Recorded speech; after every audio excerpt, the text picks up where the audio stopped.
dari kelompok 5, saya Puspita Sukarfaida sebagai moderator dan teman-teman saya. Kenalkan, nama saya Dunianti dengan adik Kenalkan, nama saya Dita Rastiayu dengan adik Kenalkan, saya Ayu Sarifadila dengan adik Perkenalkan, saya Sarah Gracia Fernita dengan adik 019. Saya Ridwan Yatra dengan akhirnya 002. Ya, baik. Di sini kami akan mempresentasikan tentang paragraf. Sebelum kita mulai presentasi, saya mau tes suara dulu ya. Kalau saya bilang mahasiswa S1, kalian bilang iya. Kalau saya bilang mahasiswa S1 mana semangatnya, kalian bilang itu semangat dulu, oke? Bisa ya? Mahasiswa S1? Siap! Mahasiswa S1? Siap! Mahasiswa S1 mana semangatnya? Siapkah kalian untuk mendengarkan pemateri? Siap! Siapkah pemateri untuk menentukan presentasi? Siap untuk presentasi? Siap! Oke, kalau semuanya sudah siap, kita langsung mulai saja ya. Pada pembahasan kali ini kami akan membahas tentang paragraf. Ada yang sudah tahu apa itu paragraf?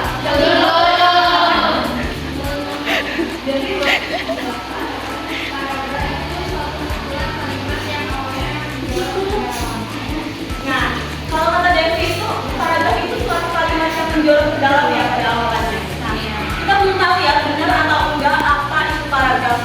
Jadi kita di sini akan membahas tentang konsep paragraf. Materi pertama akan dijelaskan kepada saudara Dita dan kepada saudara Dita. Oke, saya sebagai materi menjelaskan sedikit apa itu paragraf. Paragraf adalah bagian atau karangan yang mengandung satu ide pokok dan biasanya penjelasannya itu dimulai dengan garis baru. Biasanya paragraf juga disebut sebagai idenya. Apakah kalian tahu idenya? Apa itu? Idenya itu dalam istilah bahasa Indonesia merujuk pada kata paragraf, berarti idenya dan paragraf itu adalah kata yang sama.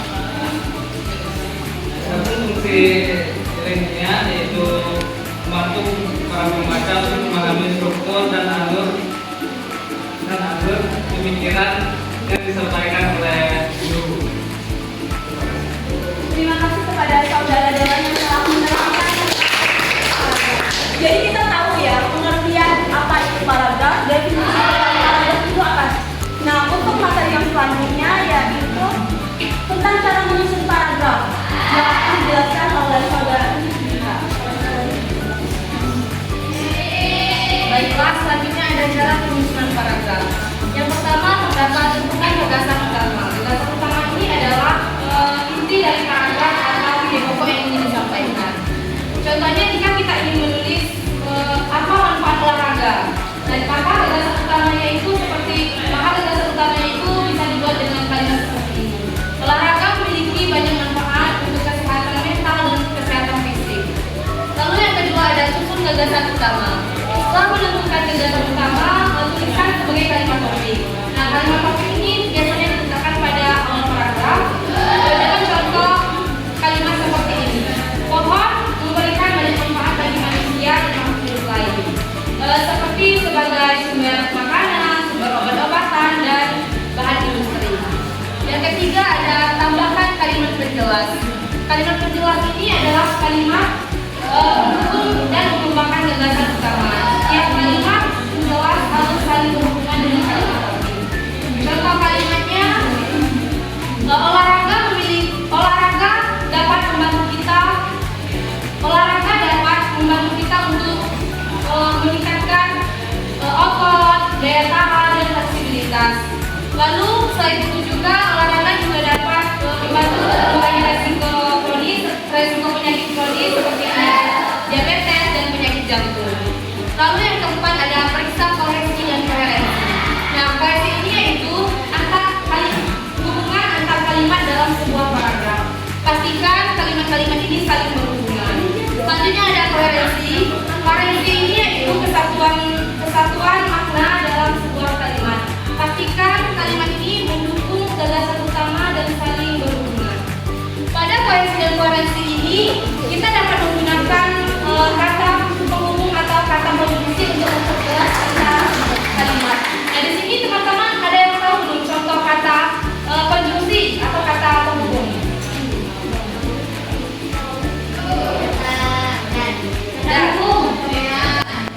betul sekali. Selain itu juga ada contohnya selain itu, oleh karena itu, dan disini demikian.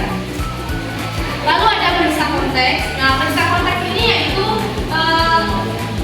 informasi di sekitar teks yang dimana untuk membantu kita memahami maknanya. Yang terakhir terdapat revisi dan edit. Pada tahap terakhir ini, saat kita menulis paragraf, bacalah kembali paragraf yang telah kita buat dan perbaiki kesalahan tanda baca, ejaan, dan tata bahasa. Dengan mengikuti langkah-langkah ini, kita dapat membuat dan menyusun paragraf dengan baik, jelas, dan efektif. Kepada saudara kita yang telah menjelaskan tentang cara menyusun paragraf. Di sini jadi kita bisa ya menyusun paragraf secara efisien dan tidak salah lagi. Untuk materi selanjutnya akan dijelaskan oleh saudara.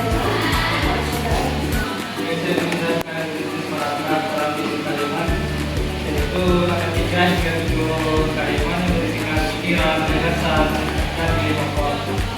Biasanya tulisannya itu dalam bentuk atau bentuk bukan dengan ketentuan situasi di mana bukan. Untuk disusun paragraf dalam kalimat itu ada paragraf imperatif, paragraf subjek, paragraf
harusnya duduk baik. terletak di akhir paragraf. Gila tuh duduknya di kursi. Paragraf ini Soalnya jadi jatuhnya moderatornya mondar-mandir. di awal paragraf dan menjelaskan hal-hal umum di akhir paragraf. Contohnya, siswa yang rajin dan berprestasi masih bisa ditemukan di mana-mana, baik itu di luar kota, di dalam kota maupun di desa. Tak sedikit dari mereka peduli dengan lingkungan sekitar. Tampaknya masa depan generasi penerus bangsa masih bisa diharapkan. Nah, paragraf ini terletak pada kalimat tampaknya masa depan generasi penerus bangsa masih bisa diharapkan. Yang ketiga, ada paragraf interaktif. Paragraf interaktif yaitu kalimat utamanya terletak pada di tengah-tengah paragraf. Nah, biasanya paragraf ini diawali dengan kalimat penjelas, terus kemudian diikuti dengan ide pokok, dan dilanjutkan kembali dengan kalimat penjelas. Contohnya, dengan membaca buku kita dapat menguasai ilmu pengetahuan. Buku memang mudahnya ilmu pengetahuan. Kita bisa tahu banyak informasi melalui buku. Orang yang tidak bersekolah pun bisa pandai dengan banyak membaca buku. Paragraf interaktif terletak pada kalimat kita bisa tahu banyak informasi melalui buku. Dan yang terakhir ada paragraf dengan ide pokok penyebar. Pada paragraf ini tidak memiliki kalimat utama, sehingga kalimat utamanya terletak pada seluruh kalimat pada paragraf tersebut.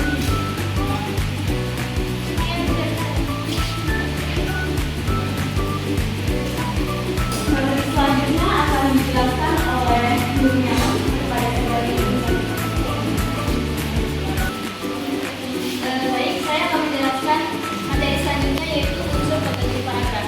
Nah, unsur pembentuk paragraf ini terbagi menjadi 4 unsur, yaitu yang pertama topik atau gagasan utama, yang kedua kalimat nama, yang kelima kalimat penjelas atau kalimat pendukung, dan yang keempat yaitu konjungsi. Baik, saya akan menjelaskan poin pertama yaitu topik atau gagasan. Topik atau gagasan utama ini merupakan jantung dalam sebuah paragraf. Unsur ini merupakan fokus atau ide utama yang disampaikan oleh penulis kepada pembaca. Yang kedua yaitu kalimat utama. Kalimat utama ini berfungsi untuk kalimat utama ini berisikan tentang gagasan utama. Biasanya kalimat utama ini diletakkan pada awal kalimat dan akhir kalimat. Yang ketiga yaitu kalimat penjelas. Kalimat penjelas ini berfungsi untuk mengembangkan atau memperkuat gagasan utama dari kalimat utama dalam sebuah paragraf. Yang keempat yaitu konjungsi. Konjungsi ini merupakan kata hubung atau kata sambung. Konjungsi dalam bahasa Indonesia terbagi menjadi dua, yaitu konjungsi inti kalimat dan konjungsi agak. Selanjutnya yaitu contoh. Nah, contoh dari topik atau gagasan utama. Di sini saya akan menceritakan tentang cerita menjaga kebersihan di sekolah. Menjaga kebersihan di sekolah. Semua warga sekolah wajib membersihkan lingkungan sekolah, walaupun ada petugas kebersihan. Menjaga kebersihan sekolah, siswa diajarkan pentingnya menjaga kebersihan lingkungan. Meskipun demikian, masih ada yang mengabaikan adanya. Nah, jadi topik atau gagasan utama dalam teks tadi yaitu menjaga kebersihan sekolah, karena dia menjelaskan topik utama. Yang kedua itu kalimat utama. Semua warga wajib menjaga kebersihan sekolah. Yang ketiga itu kalimat pendukung. Nah, kalimat pendukung di sini yaitu semua warga sekolah. Semua warga sekolah ini mendukung dalam teks tadi karena bukan hanya petugas kebersihan saja yang membersihkan rumah, tetapi semua warga sekolah. Yang keempat yaitu susunan kalimat dan kalimat. Susunan kalimat ini contohnya walaupun ada petugas, dan yang antar kalimat siswa diajarkan pentingnya kebersihan lingkungan meskipun demikian. Nah, di sini kata konjungsinya yaitu meskipun demikian, karena dia menghubungkan kata sebelumnya dan kata sebelumnya. Terima kasih kepada saudari Hayu. Boleh ditepuk tangan. Selanjutnya ada kalimat topik dan kalimat penjelas yang akan disampaikan oleh saudari. Materi selanjutnya yaitu kalimat topik dan kalimat penjelas. Kalimat topik adalah kalimat yang mengandung permasalahan yang dapat dirincikan dan dijelaskan secara lebih lanjut. Yang kedua, kalimat penjelas. Kalimat penjelas adalah kalimat yang tidak dapat dipahami artinya tanpa adanya kalimat lain.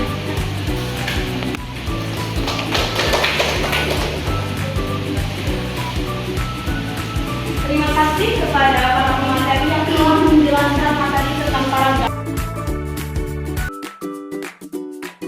Ini kami akan membuka sesi tanya jawab dengan 2 sesi. Yang pertama, audiens yang bertanya kepada para pemateri tentang materi yang telah disampaikan, dan sesi yang kedua, saya akan tanya tentang materi kepada audiens dan nanti akan mendapatkan hadiah dari saya.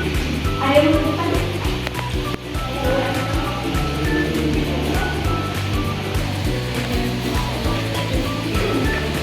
Assalamualaikum warahmatullahi wabarakatuh. Waalaikumsalam. Nama saya Anda, saya dari kelompok 4 yang bertanya pada kelompok 5. Pertanyaannya adalah, apa yang membedakan paragraf naratif dengan paragraf deskriptif? Baik, kami ingin menjawab tentang pertanyaan yang sudah diberikan, yaitu apa yang membedakan tentang paragraf narasi serta paragraf deskripsi. Saudara Kamiza, paragraf deskripsi merupakan sebuah paragraf yang menggambarkan tentang suatu benda, orang, atau tempat. Dan paragraf narasi merupakan sebuah paragraf yang menceritakan tentang suatu peristiwa. Jadi kalau paragraf deskripsi itu secara singkatnya, deskripsi menggambarkan suatu orang atau benda, sedangkan paragraf narasi menceritakan suatu peristiwa. Bagaimana dengan saudara Kamiza? Oke, beri tepuk tangan dulu kepada Win.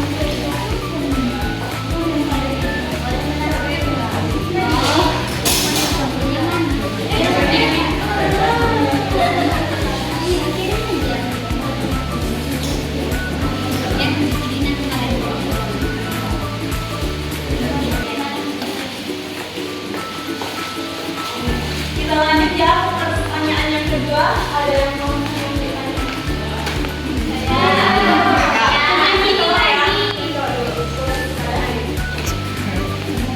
Silakan, nama saya Haris Fikri dengan hasil program.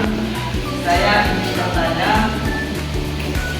bagaimana struktur paragraf yang baik dapat mempengaruhi pemahaman pembaca. Terima kasih.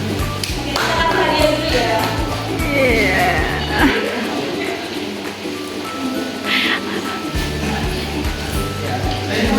Oke, mau langsung dijawab atau kamu dulu? Oke, boleh dijawab. Baik, saya akan menjawab pertanyaan dari saudara Naki. Soalnya bagaimana struktur paragraf yang baik dapat mempengaruhi pemahaman pembaca.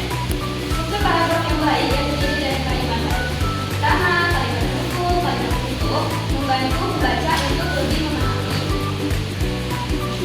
ide utama dan jelas. Pembaca dapat mengikuti alur pemikiran penulis dan menarik kesimpulan dengan mudah. Beri tepuk tangan dulu kepada yang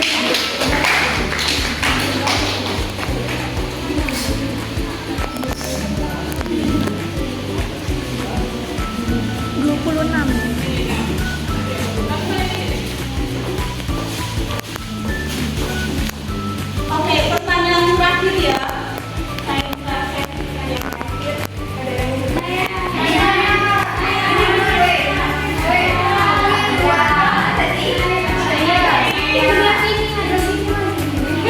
bertanya? Video.